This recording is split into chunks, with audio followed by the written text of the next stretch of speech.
E aí, meninos, meninas, tudo bem? Nós vamos continuar nosso conteúdo aí de ótica, tá? Hoje nós vamos ver reflexão luminosa. Vocês vão ver que vai começar a ficar um pouco mais complexozinho, mas essa parte ainda é muito tranquila, tá? O que a gente tem que ter cuidado é com a grande quantidade de informação. E para isso vocês vão ver que a gente vai fazer bastante exercício resolvido ao final dessa aula, tá bom? Vamos continuar então aí, e aí vamos entender o que é reflexão da luz. A reflexão, moçada, é um fenômeno muito simples, tá? É quando a luz sai de uma fonte luminosa, né, tanto primária quanto secundária, bate em uma superfície e reflete, e volta, né? Então ela permanece no mesmo meio, tá? Então ela bate e volta, isso a gente chama de reflexão, tá? A gente vai trabalhar bastante com espelhos, né? Porque o espelho é um objeto que reflete quase 100% da luz que incide sobre ele, tá bom? Então, bora lá. Também temos que lembrar o porquê nós enxergamos, tá? Como que a gente enxerga? E aí, galera, a gente vai enxergar da seguinte forma: para a gente ver alguma coisa, a luz vai sair, né, da fonte luminosa, de uma lâmpada, do sol, né? Alguma coisa tem que estar emitindo luz, tá? Essa luz vai bater no objeto, tá? E vai voltar no nosso olho. Por isso que a gente enxerga o objeto, tá bom? A luz só vem direto da fonte até o nosso olho se a gente estiver olhando para a fonte. Se eu quiser ver a lâmpada, aí a lâmpada realmente, né, ela emite a própria luz. Mas uma flor, por exemplo, ela não emite luz própria. Então a luz tem que bater nela e chegar ao nosso olho para a gente conseguir enxergar esse cara. Ok? E aí a gente tem dois tipos de reflexão, galera. A primeira é o que a gente chama de reflexão difusa, tá? Ou difusão da luz. Ou também reflexão irregular. O que quer dizer essa reflexão difusa aí? A reflexão difusa vai ocorrer quando os raios de luz incidirem sobre uma superfície que não é regular, que ela tem vários irregularidades mesmo, frisos, tá? Então, quando acontecer isso, a luz ela vai vir, tá vendo? Toda bonitinha aqui, paralela às luzes dos raios solares, por exemplo, e aí cada uma vai refletir em uma direção, tá vendo? Não tem um padrão muito bom, tá? Então isso vai ser uma reflexão difusa. E é justamente por causa da reflexão difusa que a gente consegue enxergar os objetos à nossa volta com a luz solar. Porque se não fosse a reflexão difusa, a gente só conseguiria enxergar os objetos aonde a luz está realmente batendo, né? Então, por exemplo, quando você abre a janela do seu quarto e entra o sol, você vê que no chão tem uma parte que está clara mesmo, né, onde está realmente batendo o sol. Por que a gente consegue enxergar o quarto inteiro? Porque o chão, por mais liso que ele seja, se a gente fosse olhar ele, né, com uma super lupa, a gente ia ver que na verdade essa superfície é uma superfície irregular. Então, essa luz ela vai se espalhar para o quarto inteiro, e aí a gente consegue enxergar o quarto inteiro. Tá beleza? Tranquilo? Então a reflexão difusa é uma reflexão irregular. A reflexão regular já é quando essa luz incide sobre uma superfície extremamente polida, lisinha, tá? E aí, o que vai acontecer? Os raios de luz eles vão incidir, né, nessa superfície e vão refletir todos na mesma direção, bonitinho, tá? Essa reflexão a gente pode ter, por exemplo, em um espelho. E aí a gente só vai conseguir enxergar a parte onde esses raios de luz estão refletindo. Por exemplo, no espelho. O espelho você só consegue ver o seu reflexo se você tiver em algumas posições em relação a ele. Né? Não é de qualquer lugar, olhando para o espelho, que você consegue ver a sua imagem. Tá bom?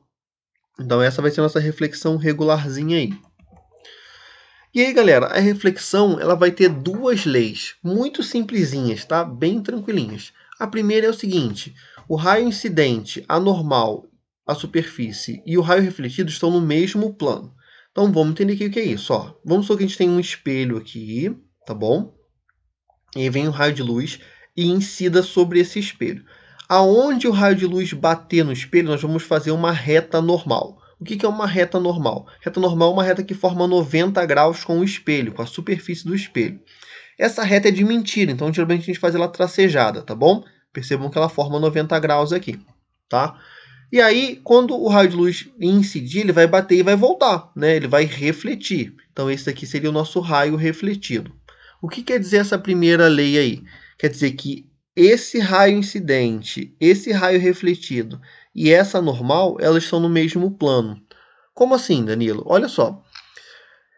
que está dizendo aqui? É que se esse raio de luz aqui bater nesse espelho, ele nunca, por exemplo, vai sair para fora da tela do computador de vocês, tá? Vai sempre manter no mesmo plano, que é o plano da tela do computador, tá bom?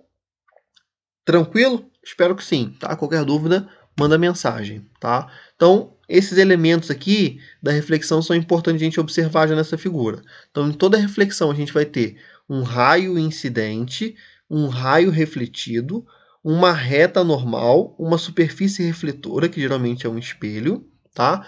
E a gente vai ter o que a gente chama de ângulo de incidência e ângulo de reflexão. O que é o ângulo de incidência?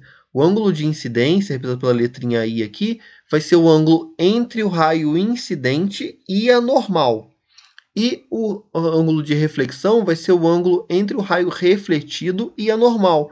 Muito cuidado, esses ângulos, tanto o incidente quanto o refletido, são sempre relacionados ao raio com a normal, não é o raio com o espelho. Geralmente, ele dá esse ângulozinho aqui nos exercícios para enganar a gente. A gente não usa esse ângulo, a gente usa o ângulo de incidência e o ângulo de reflexão, que são sempre com a reta normal. Tá bom? E aí vamos para a segunda lei da reflexão. Eu esqueci de colocar aqui a segunda lei, tá, galera? Depois eu arrumo. Então, o que diz a segunda lei da reflexão? Que esse ângulo de incidência e esse ângulo de reflexão são sempre congruentes, têm a mesma medida, tá, galera? Muito tranquilo, né? Então, se aqui tem 30 graus, aqui vai ter 30 graus também, tá? E lembrando que tem um lembrete do que é o ângulo de incidência, tá? É sempre formado com raio incidente e a normal. E o de reflexão sempre com raio refletido e normal. Cuidado com isso, hein, moçada? Isso que a gente erra, às vezes, em exercício de bobeira, tá? Então, a segunda lei da reflexão diz que o raio incidente é sempre igual ao... O ângulo de incidência é sempre igual ao ângulo de reflexão. Belezinha? Olha só, vou mostrar isso daqui para vocês através de um aplicativozinho, tá? Então, vamos lá, galera, olha só. Eu vou mostrar para vocês essa segunda lei, essa primeira lei, no aplicativozinho do FET, tá bom?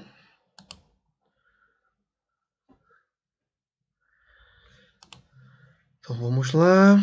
Deixa eu só mudar algumas coisas aqui para dar certo. Tá, então, olha só, vou botar um transferidor aqui para a gente ver, tá? E vou apontar um laser, tá bom? Espera aí. Pronto, agora sim. Então, galera, olha só. Aqui a gente tem a superfície refletora, vamos supor que seja um espelho, tá? Aqui eu tenho a minha reta normal, tá bom? Coloquei um transferidor aqui, e aí o que a gente pode perceber, ó, independente do ângulo que eu escolha, ignora esse raio que está passando aqui para dentro, tá bom? Porque isso aqui é outro fenômeno. O que interessa para a gente é essa parte de cima aqui, a parte azul, escura. Então, olha só, se eu, por exemplo, incidir aqui, né, com um ângulo de 30 graus, a gente pode perceber que o ângulo de reflexão aqui também é 30 graus, né? Se eu colocar aqui, por exemplo, 50 graus, né, meu ângulo de incidência for 50 graus, meu ângulo de reflexão também é 50 graus, tá? E assim vai, né? Vou colocar aqui 80, tá vendo? Então, meu ângulo de incidência é 80 graus, meu ângulo de reflexão é 80 graus, tá bom? Tá? Espero que tenha dado para entender aí. Essas outras coisas aqui, por enquanto, não é interessante para a gente, não. Vamos voltar para a aula. Então, aqui está o link, tá, galera? Caso vocês precisem aí, queiram dar uma olhada nesse aplicativozinho, tá? Do FET. Então, vamos lá. E aí, galera, vamos então definir o que são esses espelhos planos, tá? Espelho plano vai ser uma superfície plana, né, como o nome diz, e ela tem que ser extremamente polida e não pode ter curva, tá? Que aí justamente ela vai fazer a reflexão da luz. É os espelhos que a gente tem aí. Por exemplo, uma água muito límpida também pode funcionar como um espelho plano, belezinha? Vamos lá então. E aí, galera, como que forma a imagem em um espelho plano, tá? A gente já percebeu que quando a gente olha para um espelho, a gente vai ver uma imagem como se ela estivesse dentro do espelho, tá? E dependendo do ângulo que eu olhe para o espelho, essa imagem vai estar em um lugar dentro do espelho. Como a gente vai saber aonde essa imagem vai estar? Seguinte, vamos supor que eu tenho aqui um objeto A, tá? E aqui é o meu olhozinho. Então, a luz do objeto A vai sair, incidir sobre o espelho e refletir voltando no meu olho. Eu vou fazer o prolongamento desse raio refletido para dentro do espelho. Tá? Prolongo, vou embora. Depois eu pego uma outra linha, tá? E vou fazer... Deixa eu mudar aqui. Eu vou fazer aqui uma reta perpendicular saindo do objeto até o espelho. De mentirinha, tá? Então vou fazer tracejada. Ó, perfeito, hein? Foi só falar. Nossa. Aonde esses dois caras se cruzarem, nós teremos a imagem, tá? Ou seja, quando esse cara aqui olha para o espelho, ele vai ver esse objeto, a imagem dele, aqui dentro, tá bom? Então, de novo, a gente vai pegar o raio, né, de incidência, bate no espelho, reflete no olho do cara. A gente vai prolongar esse raio refletido para dentro do espelho. Prolonga, né, bastante. Depois a gente vai pegar um raio de luz que sai aqui do objeto e vai perpendicular no espelho, formando 90 graus, tá? E continua. Entra dentro do espelho aí, aonde os dois prolongamentos dos raios se cruzarem, vai ser onde vai estar formado essa imagem, tá? Tem um gifzinho aqui que mostra isso pra gente, tá bom? Então, olha só. Vai voltar aqui, vai ser do objeto, reflete. Faço o prolongamento, tá vendo? E aqui desço uma, né, reta aqui, formando 90 graus. Onde os dois se cruzam vai ser aonde o observador vai estar vendo a imagem dessa bolinha. Tá beleza? Ó, mais um aqui, quer ver? Temos aqui um objeto, uma imagem, tá? Isso aqui pra gente, por enquanto, não é válido. Ó, isso daqui, objeto, emite a luz, reflete. Emite a luz, reflete. Emite a luz, reflete. Aonde que vai estar a imagem, então? A gente vai fazer as projeções, tá vendo? Dos raios refletidos, e aonde elas se cruzam vai estar formando a imagem, tá vendo? Que é isso daqui, ó. Beleza? Bem rapidinho esse, né? Mas é só vocês olharem aí depois com calma, tá bom? Espero que tenha dado para entender. E aí, galera, olha só. A imagem em um espelho plano ela vai ter 4 características que são extremamente importantes. A primeira é que ela vai ser uma imagem virtual. O que é uma imagem virtual? É quando a imagem é formada pelo prolongamento dos raios de luz. Então, olha só, essa imagem dentro de um espelho, né? Tá vendo aqui a imagem formada dentro do espelho? Ela não foi formada pelo raio de luz. O raio de luz não consegue entrar dentro do espelho. É o prolongamento dele, é de mentira. Então, a gente vai falar que ela é virtual, tá? Na verdade, toda vez que a imagem se formar dentro do espelho, nós vamos falar que é uma imagem virtual, tá? Então, lembra disso. A imagem virtual é uma imagem formada pelo prolongamento dos raios de luz. Qual que é o contrário de virtual, galera? É real. Um exemplo de imagem real. Quando a gente estudou câmara escura, a imagem formada dentro da câmara escura é uma imagem real, porque ela é formada pelos raios de luz realmente, tá? Não é por prolongamento nenhum, tá bom? Imagem direita, tá? A imagem formada num espelho plano sempre vai ser direita. O que quer dizer isso? Que ela vai estar sempre na mesma posição vertical do que o objeto. Então, ó, se o objeto está de cabeça para cima, a imagem vai estar de cabeça para cima também, tá? Existem alguns espelhos que invertem a imagem fica de cabeça para baixo. São os espelhos curvos, tá? A gente chama isso de imagem invertida. Isso a gente vai ver nas próximas aulas aí, tá bom? A imagem de um espelho plano, ela vai ser sempre equidistante do espelho, assim como o objeto. O que quer dizer isso, galera?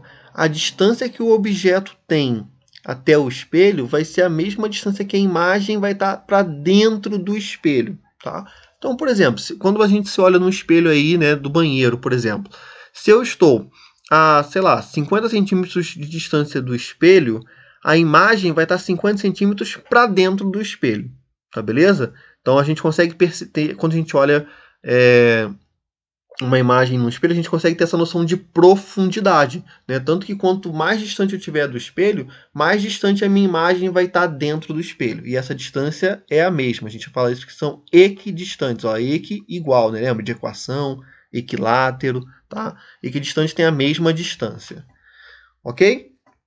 Essas imagens vão ter a mesma altura, tá bom? Então, se eu tenho 2 metros de altura Realmente, quando eu olho no espelho, eu vou ver uma imagem de 2 metros de altura, tá? Um espelho plano ele não aumenta nem diminui imagens. E elas vão ser enantiomorfas. O que quer dizer isso, galera? Que elas vão ter uma inversão no sentido horizontal. A gente já percebeu quando a gente olha uma imagem no espelho, né? Ela vai ficar ao contrário horizontalmente. Tá vendo aqui a letrinha R? Eu tenho a letrinha R aqui. Quando eu olho no espelho, ela fica virada ao contrário, tá? Isso é uma inversão horizontal, tá bom? Por que isso acontece, galera? Justamente porque ela tem que ser equidistante, né? Então, essa partezinha aqui do R tem que estar à mesma distância. Essa parte que está mais para trás, aqui, né? Tem que ter uma distância aqui do espelho, vai ter que ser a mesma da imagem. Então, tá vendo? Ela inverte por causa dessa propriedadezinha aqui de ser equidistante sempre. Tá beleza? Se tiverem alguma dúvida nisso, falem contigo, tá bom? E aí vamos para o tal do campo de visão de um espelho, tá? O campo de visão de um espelho, galera, vai ser uma região, tá? Onde o observador consegue ver, né, um objeto por reflexão, tá bom? Então, olha só.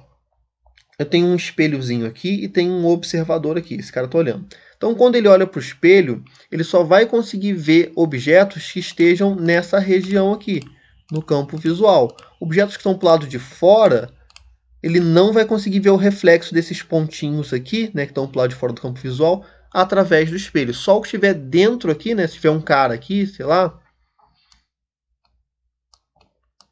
tá? Aí quando esse camarada olhar para o espelho, vai conseguir ver esse cara aqui dentro do espelho, tá? O reflexo dele. Agora, se tiver um outro cara aqui, esse cara ele não vai conseguir ver, porque não está dentro do campo visual do espelho, tá bom? Tem um outro exemplo aqui, né, que está até na apostilinha de vocês também. Então, ó, tem um espelho aqui, né? Então, quando o cara olhar para o espelho, ele só vai ver essa regiãozinha aqui, tá? Aqui também, tá bom? Vai ver só essa regiãozinha aqui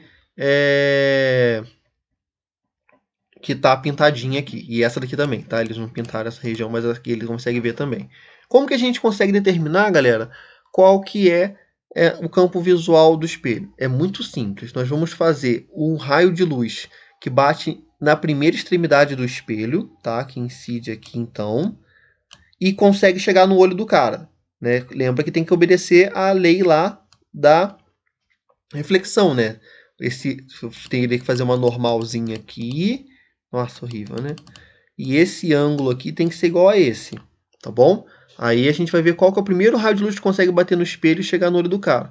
E vamos ver qual que é o último, obedecendo a regrinha, né, do ângulo. O ângulo tem que ser mais igual, senão, né, vira bagunça.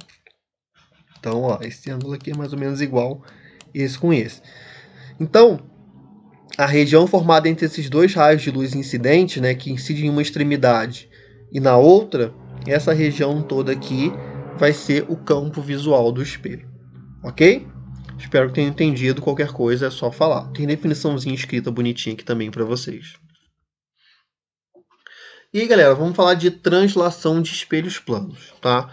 O que é uma translação de espelho? Vai ser quando a gente conseguir mover o espelho, tá? E o que acontece no caso dos espelhos planos? Quando eu movo o espelho uma distância x, a imagem ela vai se deslocar uma distância 2x. Por que isso? Olha só essa imagem aqui bem tranquila de entender. Vamos supor que eu tenho aqui um espelho e tenho um objeto que eu chamei de P. Esse objeto P está a uma distância d do meu espelho. Logo, a imagem dele, né, que vai estar se formando dentro do espelho, também vai estar a uma distância d do próprio espelho. Ou seja, essa imagem está uma distância d para dentro do espelho, vamos assim dizer. Aí o que eu vou fazer? Eu vou pegar esse espelho que estava nessa posição e vou andar uma distância x para trás. Então agora a distância do objeto até o espelho tem que ser uma distância d, né, que era a distância inicialzinha aqui, mais o x que eu andei para trás. Beleza? A imagem tem que estar sempre na mesma distância, né? Então, se o objeto está d mais x, a imagem tem que estar d mais x. Ok? Então, quanto que a imagem vai ter se deslocado? Ela vai ter deslocado esse x aqui, né?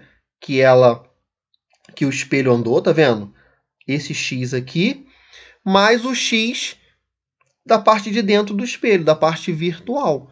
Então ela vai andar 2x, ela vai ter se deslocado o dobro. Ou seja, se eu ando com o meu espelho 1 metro para trás, a imagem vai se distanciar de mim em 2 metros. Ok? Sempre assim, tá, galera? Eu ando uma distância com o espelho, a imagem vai andar o dobro. Beleza? Espero que tenha dado para entender. Acho que é bem tranquilo, né? E aí a velocidade vai ser a mesma coisa, porque olha só, a gente sabe que velocidade é distância sobre o tempo. Então, se o espelho andar, né, uma distância x num tempo qualquer, a imagem vai andar uma distância 2x no mesmo tempo. Então, a velocidade da imagem vai ser sempre o dobro da velocidade do espelho, ou do objeto, tanto faz. Pode ser o espelho parado e o objeto se movimentando, tá bom? Então, a velocidade de uma imagem no espelho vai ser o dobro da velocidade do objeto. Então, por exemplo, se você está correndo em direção ao espelho, tá? A 10 metros por segundo, você vai ver a sua imagem se movimentando com o dobro da velocidade em relação a você, 20 metros por segundo. Tranquilo? Tá? É por isso que às vezes a gente olha pelo retrovisor do carro e a gente tem que ter cuidado, porque a gente vê os corpos, né, se movimentando com velocidades que não são as reais. Tá bom? E aí, galera, olha só, cuidado com esse cara aqui que é a rotação de espelhos. É bem tranquilo, mas a figura às vezes assusta um pouco, tá? Olha só, vamos supor que nós tenhamos um espelho aqui, tá? Que seria essa posição 1, esse tracejado, tá? Então, o raio de luz incide no espelho, né? E reflete aqui, e o ângulo de incidência é igual ao ângulo de reflexão, tá bom? Aí o que a gente vai fazer? A gente vai tirar esse espelho dessa posição 1 e vai rotacionar, vai girar ele, um ângulozinho alfa. Vai para uma posição 2, que essa posição está em azul aqui. Então, só peguei o espelho e dei uma girada, tá? Girei ele um pouquinho aqui, um ângulo. Aí, ó, vou pegar esse mesmo raio de luz, tá? Vindo da mesma direção, ó. Ele vai bater no espelho e vai refletir agora, né, com o ângulo B. Ele incide com o ângulo B, né, que é diferente, a normal aqui agora está diferente, então esse ângulo aqui é outro. E vai refletir com o mesmo ângulo para obedecer à segunda lei da reflexão, tá?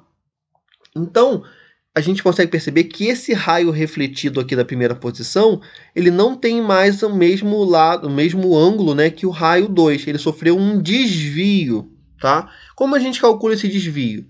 Muito simples, ó. Se eu chegar esse cara aqui, prolongar ele para trás aqui e esse para trás, vou ver que vai ter um ângulo aqui que a gente vai chamar de ângulo delta, que seria justamente o ângulo do desvio, quanto esse raio aqui de luz desviou aqui para baixo, tá?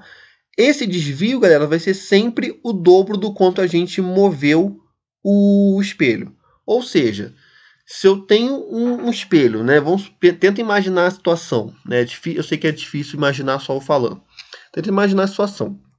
Você tem um laser apontado para um espelho, tá? Com um ângulo de 30 graus, beleza? Se eu giro esse espelho aí 60 graus, o laser ele vai mudar 120 graus de posição, tá bom? É o que está acontecendo aqui. Sempre vai ser isso. O desvio, tá? Que esse raio de luz vai ter, que esse laser aqui vai ter, vai ser um desvio de 120 graus. Tranquilo? O dobro, né, do valor do ângulo que eu movi o espelho. Belezinha? E aí, para finalizar, tá, a gente também tem a associação de espelhos planos. Quando a gente coloca dois espelhos planos grudadinhos para montar mais de uma imagem. Tá? Quando a gente faz isso, galera, a gente coloca aqui dois espelhos, né? Tá vendo? Eles estão ligados aqui e vai estar formando um ângulo qualquer entre eles. Se a gente coloca um objeto entre esses dois espelhos, nós vamos perceber que forma-se mais de uma imagem. Na verdade, existe uma fórmula para a gente descobrir qual que é o número de imagens que vai ser formada. E a fórmula é essa daqui, tá? Onde n é o número de imagens e alfa é o ângulo entre os espelhos. Seria esse ângulozinho aqui, tá bom? Então, tá vendo nessa imagem aqui, ó, ele já botou o alfa valendo 90 graus. Então, ó, seria 360 dividido por 90 vai dar 4, 4 menos 1, 3. A gente percebe realmente que tem 3 imagens, tá bom? Tá vendo um exemplo aqui da gente fazendo isso. O que é importante, galera? Quando esse 360 dividido por alfa der um número par, que é o que aconteceu aqui, né, 360 dividido por 90 deu 4, esse objeto ele poderia ser colocado em qualquer lugar entre os dois espelhos, tá? Então, qualquer ponto ele valeria, ok? Agora, se eu pegar um ângulo com que quando eu dividir o 360 por alfa e der um número ímpar, aí quer dizer que esse objeto só pode ser colocado nessa direção aqui dessa linha de separação entre os dois espelhos. Tá? Tem que estar alinhado com esse vértice aqui, né? essa aresta aqui de separação entre os dois espelhos, tá bom?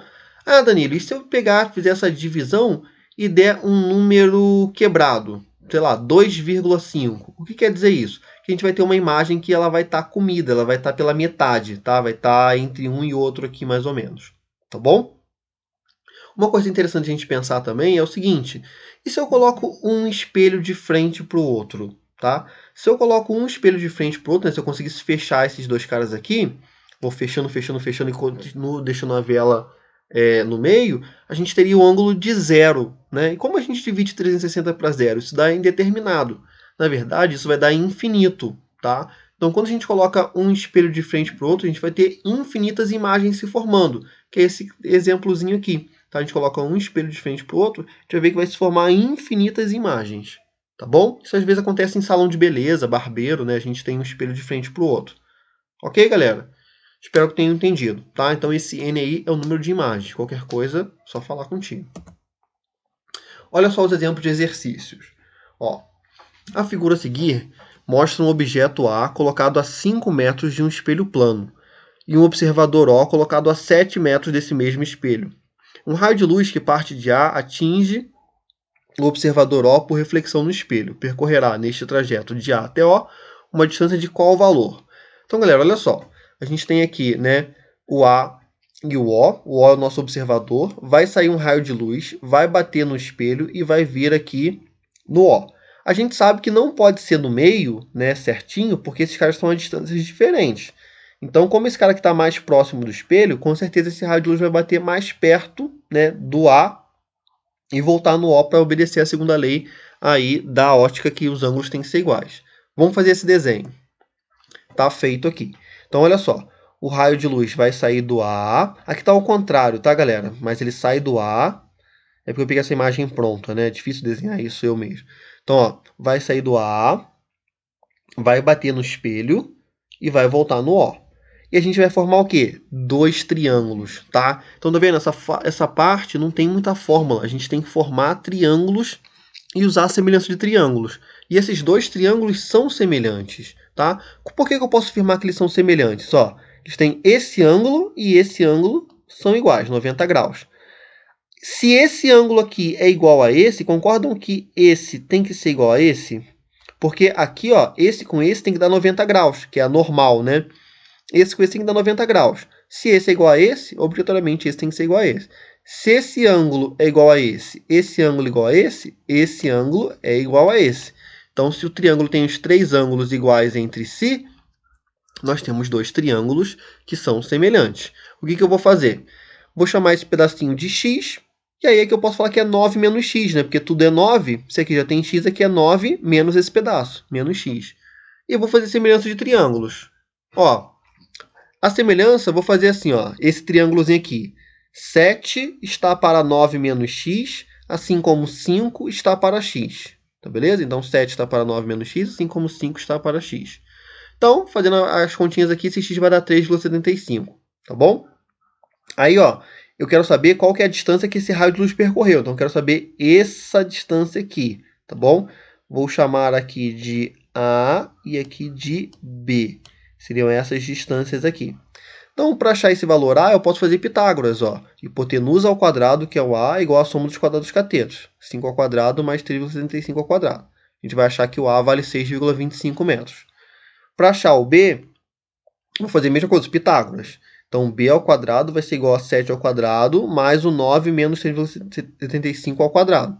Tá? Fazendo a continha, a gente vai achar que esse B vale 8,75. Então, a distância total percorrida vai ser esse cara mais esse, né? O A mais o B, que vai dar 15 metros. Ok? Espero que tenham entendido, tá? Qualquer dúvida, manda por ti. Outro exercício aí, ó. Dois espelhos planos formam entre si um ângulo alfa. Qual o valor desse ângulo, sabendo que são obtidas 9 imagens de objeto colocado entre eles? Esse é um pouco mais simples, né? Então a gente tem dois espelhos que formam um ângulo entre si. Então vamos usar a formulazinha dos espelhos, né? Da associação de espelhos. A gente já sabe qual é o número de imagens, 9. Então, né, vai ficar 9 igual a 360 menos alfa, sobre alfa menos 1. Passo o menos 1 para lá, vai passar somando, vai dar 10, tá? O alfa para lá multiplicando vai ficar 10 alfa igual a 360, um alfa só igual a 36 graus. Ok? Então, esse vai ser o ângulo que a gente tem que colocar esses dois espelhos para que a gente tenha 9 imagens. Belezinha? Olha esse outro exemplo aqui, ó. A figura a seguir representa as seções E e E' de dois espelhos planos. O raio de luz I incide obliquamente no espelho E, formando um ângulo de 30 graus com a normal N a ele. E o raio refletido R incide perpendicularmente no espelho E'. Que ângulo formam entre si as seções E e E' dos dois espelhos? Então, galera, a gente tem dois espelhos, o espelho E e o espelho E'. Vem um raio de luz aqui, incide com um ângulo de 30 graus, né, sempre com a normal, beleza? E reflete, tá? Esse cara vai bater aqui nesse espelho formando 90 graus. Então, olha só, se forma 90 graus, ele vai bater e vai voltar. Concorda? Porque tem que voltar com o mesmo ângulo, né? Bateu com 90 graus, vai voltar com 90 graus, vai voltar sobre ele mesmo, né? O raio refletido estaria em cima do raio incidente. Bacaninha, né? O que eu quero saber é o ângulo formado entre os dois espelhos. Olha só. Presta atenção aqui. Então, eu vou prolongar os espelhos. Show de bola. E vou descobrir qual que é o ângulo formado entre eles. Aí, olha só como fica molezinha, galera. Se aqui tem 30, aqui tem que ter 30, porque o ângulo de incidência é igual ao ângulo de reflexão no primeiro espelho aqui. Show?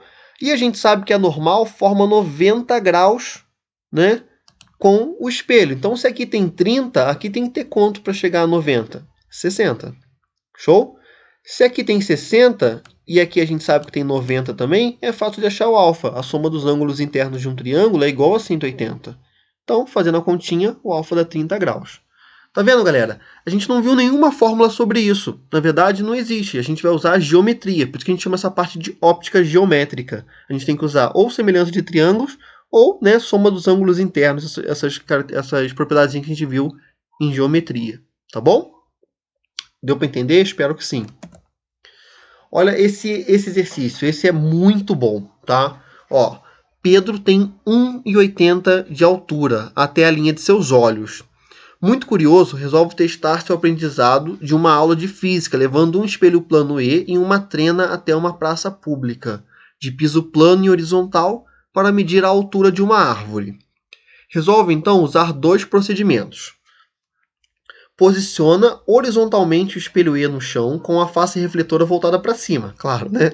De modo que a reflexão dos raios de luz provenientes do topo da árvore ocorra a uma distância de 10 metros da sua base e a 1 metro de distância dos pés do menino, conforme mostra a figura. Então, moçada, ó, a árvorezinha, a 10 metros de distância, a gente tem o centro do espelho aqui, né, que está a 1 metro de distância do Pedro. O Pedro quer saber qual que é a altura da árvore, beleza? Então, qual vai ser nosso pensamento, galera?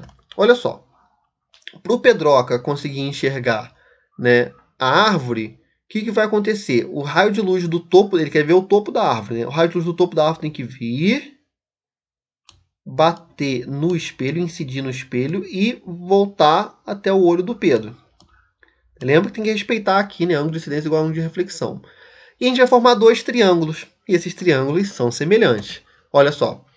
Aqui é a altura da árvore, aqui os 10 metros, 1 metro, e aqui o olho do Pedro, 1,80. Tá? Eu vou fazer semelhança de triângulos agora, ó, molezinha. Posso fazer 1,8 está para 1, assim que H está para 10. Ou fazer altura com altura. 1,8 está para H, assim como 1 está para 10, base com base. Posso fazer H está para 10, assim como 1,8 está para 1, que é o que ele usou aqui. E a gente acha que essa altura é de 18 metros. É uma senhora de uma árvore. Tranquilo? Deu para entender? Acho bem tranquilo, né? Aí tem uma letra B, ó. A letra B, ele vai agora colocar o espelho de outro jeito. Ele vai posicionar o espelho E verticalmente em um suporte 1 metro à sua frente e fica entre ele e a árvore de costas para ela a uma distância de 16 metros, conforme mostra a figura. Agora ele quer saber qual é a altura mínima do espelho utilizado para que o Pedro consiga avistar inteiramente a mesma árvore. Então olha só, galera, o espelho agora está aqui, a 1 metro de distância do Pedro. O Pedro está de costas para a árvore. E a árvore está a 16 metros do espelho. O que tem que acontecer para o Pedroca conseguir enxergar essa árvore? O raio de luz da árvore tem que bater no espelho e voltar no zóio dele.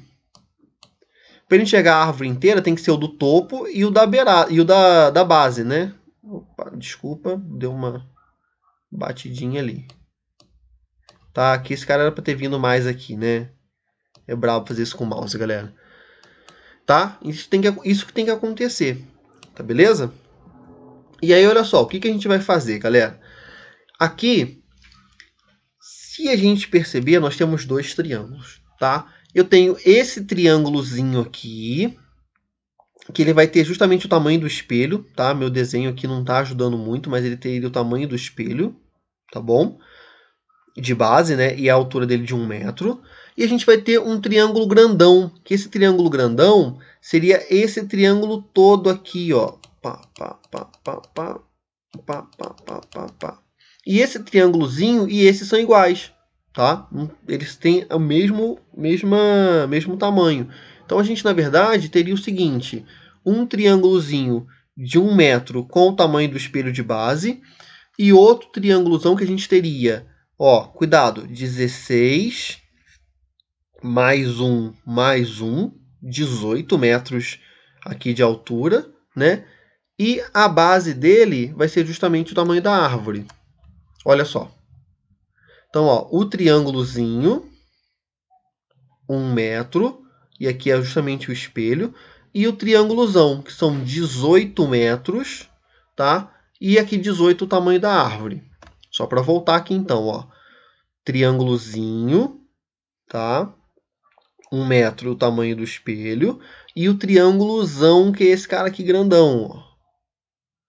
16 mais 1 aqui para dentro, 17, tá? E o espelhinho aqui, e aqui 18 metros. Ele só fez a figura inteira e invertida, tá vendo?